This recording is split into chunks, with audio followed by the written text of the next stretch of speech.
कक्षा 7 eight grade अभ्यास पुस्तिका गणित अध्याय 6 त्रिभुज और उसके गुण पढ़ रहे हैं। ठीक है, तो ये देखिए, सबसे पहले हम ये कवर करेंगे पन्ना।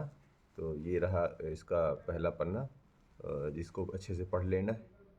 और फिर इसके बाद ये रहा इसका दूसरा पन्ना, इसको भी अच्छे से आपको पढ़ लेना है। पढ़ने के साथ साथ यहाँ पर एक प्रयास कीजिए, शुरू हो जाता है, मतलब यहाँ से आपको जवाब देना शुरू करना है। तो ये लिखा हुआ है, भुजाओं के माप के आधार पर त्रिभुजों के नाम लिखना है। ठीक है, तो देखिए अभी अभी जो ऊपर पढ़े हैं उसमें क्या है, इसमें देखिए 2 सेंटीमीटर 2 सेंटीमीटर 2 सेंटीमीटर, इसका सभी भुजाएं बराबर है, तो ये क्या होता है, समबाहु त्रिभुज। उन्होंने पहले से बता रखा है। अब इसी तरह आपको फाइंड करना है कि ये क्या है। तो ये देखिए 7 इंच 5 इंच 3 इंच, ये अलग अलग भुजाएं हैं, तो ये बोल देंगे हम इसको विषम बाहु त्रिभुज। यहाँ देखेंगे 5 फीट 3 फीट 3 फीट, यानी दो भुजाएं बराबर हैं, तो ये हो जाएगा समद्विबाहु त्रिभुज। इसमें देखेंगे कि 2 इंच 2 इंच 3 इंच, मतलब दो भुजाएं बराबर है इसमें भी, तो ये भी समद्विबाहु त्रिभुज है। यहाँ देखेंगे 4 फीट 4 फीट 4 फीट, ये क्या है, समबाहु त्रिभुज है। और इधर देखेंगे 8 इंच 7 इंच 3 इंच, तीनों अलग अलग हैं, तो ये हो जाता है विषम बाहु त्रिभुज। अब आ जाते हैं आगे। प्रश्नों को पढ़कर दिए गए विकल्पों में से सही उत्तर चुनकर लिखिए एवं सामने दिए गए घेरे को भरिए। तो चलिए, समबाहु त्रिभुज के एक कोण का माप कितना होता है। समबाहु के सभी कोण बराबर होते हैं और सभी भुजाएं बराबर हैं।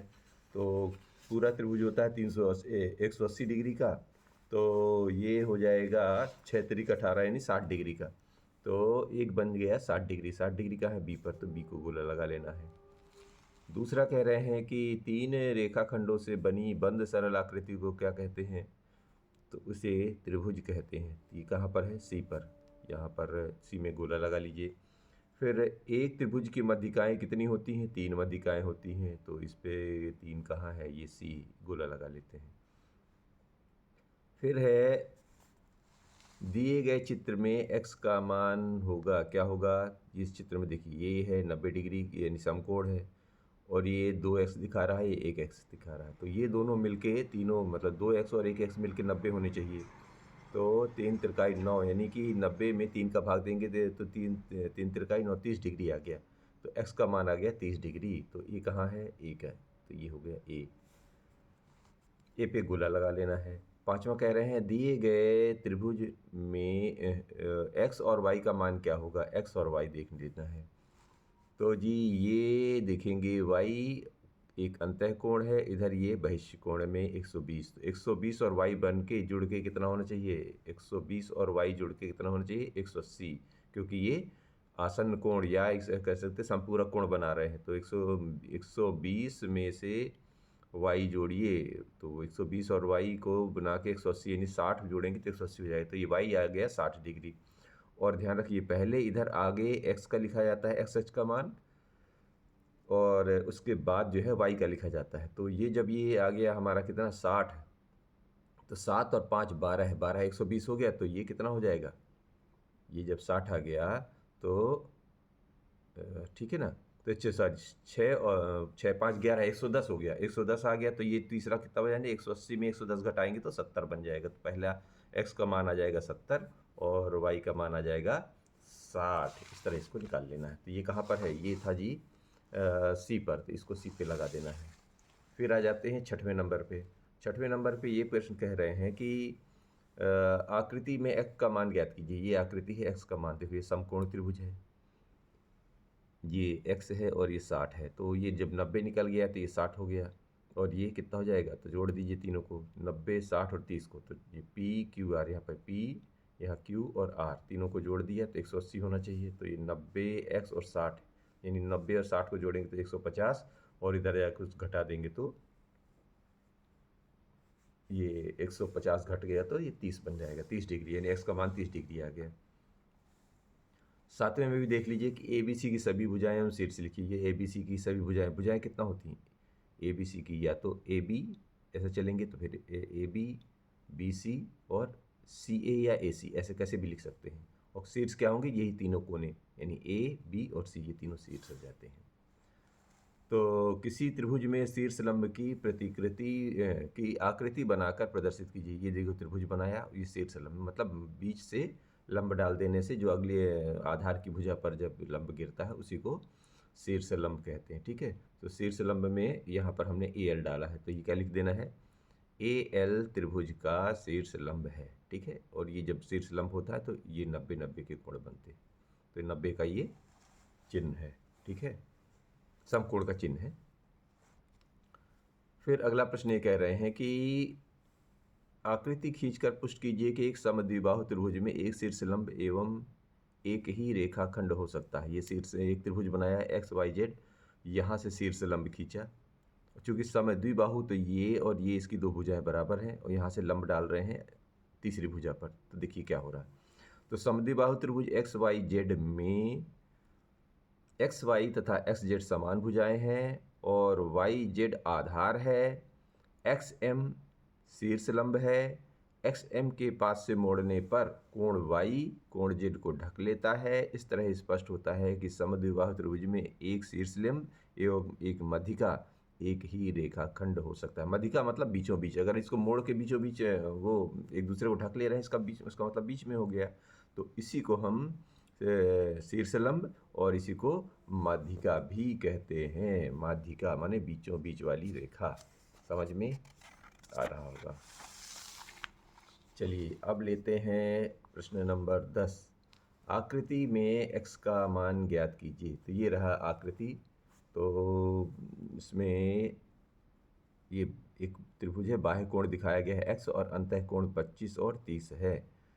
तो क्या करना है, इस x की क्या वैल्यू होगी। तो देखिए जी, कोई भी त्रिभुज का जो बाह्य कोण होता है, किसी भी त्रिभुज का बाह्य कोण अपने सम्मुख अंतः कोणों के योग के बराबर होता है। ये लिख देना है कि हम जानते हैं कि त्रिभुज के बाह्य कोण की माप इसके दो सम्मुख अंतः कोणों के योग के बराबर होती है, यानी x को इन दोनों के बराबर होना चाहिए।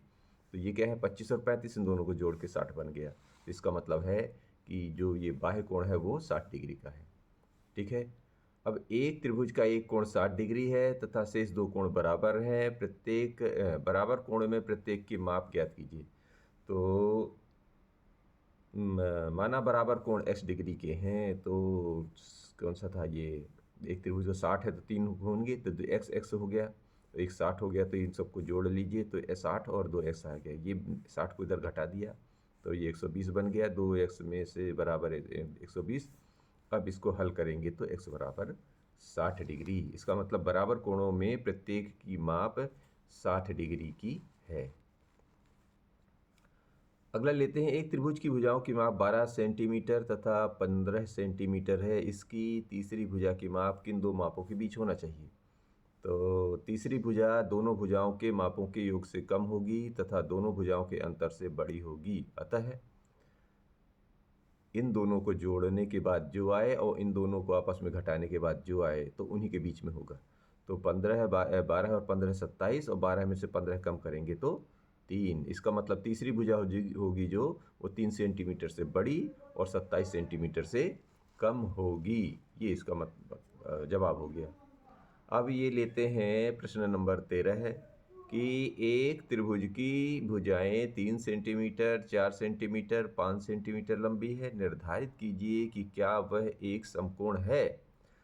तो समकोण निकालने का क्या तरीका होता है, पाइथागोरस प्रमेय में क्या होता है कि बड़ी भुजा का वर्ग, बड़ी भुजा इसमें कौन सी लग रही है, 5, सम्मुख दो भुजाएं, तो इसके सामने त्रिभुज है तो इसके सामने ये दोनों होंगे। तो बड़ी भुजा का वर्ग अपने सम्मुख दोनों भुजाओं के वर्गों के योग के बराबर होता है। तो ये जो है 5 का वर्ग इन दोनों के वर्गों के योग के बराबर होना चाहिए। ठीक है, लिख दिया। ये पाइथागोरस प्रमेय से होता है। तो 5 का वर्ग 25 होता है, 3 का वर्ग 9, 4 का वर्ग 16 है। अब इनको हल करके देख लेते हैं। तो 16 9 जोड़ने पे 25 आ गया, 25 तो ठीक है। इसका मतलब ये हो गया कि ये दोनों बराबर हो गए। इसका बराबर हो गया, इसका मतलब वो साबित हो गया कि बड़ी भुजा का वर्ग शेष दो भुजाओं के वर्गों के योग के बराबर है। अतः ये एक समकोण त्रिभुज है, क्योंकि पाइथागोरस प्रमेय ये कहती है कि समकोण त्रिभुज में ये होता कंडीशन। अब 14वां पेड़ ये कह रहे हैं कि एक पेड़ भूमि से 5 मीटर की ऊंचाई पर टूट जाता है एवं उसका एक ऊपरी सिरा भूमि को उसके आधार से 12 मीटर की दूरी पर छूता है, पेड़ की पूरी ऊंचाई ज्ञात कीजिए। तो जी ऐसा समझ लेते हैं, ये एक यहाँ तक पेड़ था, यहाँ से टूट गया और ये यहाँ पर ज़मीन पर आ गया, ठीक है। और ये कह रहे हैं ये 5 मीटर पे टूटा है और यहाँ से यहाँ तक अगर ये जहाँ छू रहा है ना, उसको यहाँ से यहाँ तक अगर देखते हैं तो ये 12 मीटर है, ये ऐसा कह रहे हैं प्रश्न। तो आपको ये ज्ञात करना है कि ये टूटने के पहले अगर इसको सीधा कर दिया जाए तो कितना ऊंचाई था, ये ज्ञात करना है। यानी यहाँ से यहाँ और ये जो टूटा है सीधा करने के बाद यहाँ, ये कितना ऊंचाई है। तो इसका क्या तरीका, अभी आप ध्यान से देखें तो ये बन रहा है समकोण त्रिभुज, और जब समकोण त्रिभुज होता है तो पाइथागोरस प्रमेय निकाल के हम इसकी भुजा ज्ञात कर सकते हैं।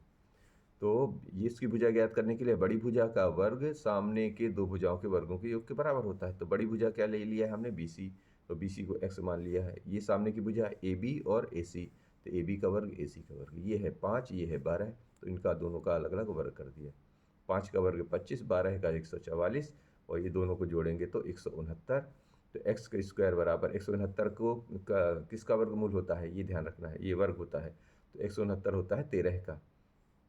अब वर्ग हटा दीजिए तो आपका जवाब हो जाएगा। तो जब वर्ग हटा देते हैं तो x बराबर 13 मीटर। 13 मीटर क्या आ गया, ये टूटा हुआ जो इलाका था। अब इसको सीधा करना है, तो सीधा करने में कितना, ये 5 और इसको जोड़ दीजिए तो आपकी कुल पेड़ की ऊंचाई आ जाएगी। तो पेड़ की कुल ऊंचाई क्या हो जाएगी, AB और BC। तो AB पहले से 5 था और ये अभी अभी 13 निकल आया, तो 5 और 13 मिलके 18 मीटर हो गए। ये इसकी जवाब हो गई। अब इसी तरह इसका 15वां नंबर ये कह रहे हैं कि किसी त्रिभुज के तीनों कोणों में 1, 2, 3 का अनुपात है, त्रिभुज के तीनों कोण ज्ञात कीजिए। तो जी अनुपात दिया है तो मान लेते हैं कि इस वक्त जो है कोण जो है x, 2x और 3x है, ये हम मान लेते हैं। और ये भी जानते हैं कि त्रिभुज के तीनों अंतःकोणों का योग 180 डिग्री होता है। तो इन तीनों को जोड़ दिया तो ये 3, 2, 5, 1, 6x बराबर 180, तो x का मान आ जाएगा 30 डिग्री। जब x का 30 डिग्री आ गया तो 2x वाले का हो जाएगा 2x का मतलब 2 गुणे 30 यानी 60 डिग्री, और 3x वाले का कितना हो जाएगा, 3 गुणे 30 अर्थात 90 डिग्री। तो 90, 60 और 30, और अगर जोड़ के देख लीजिए अगर 180 है तो सही है। तो 9, 6, 15, 3, 18 हो गया 180। इसका मतलब ये हो गया कि ये तीनों कोण हमारे सही हैं। मिलते हैं अगले पाठ में।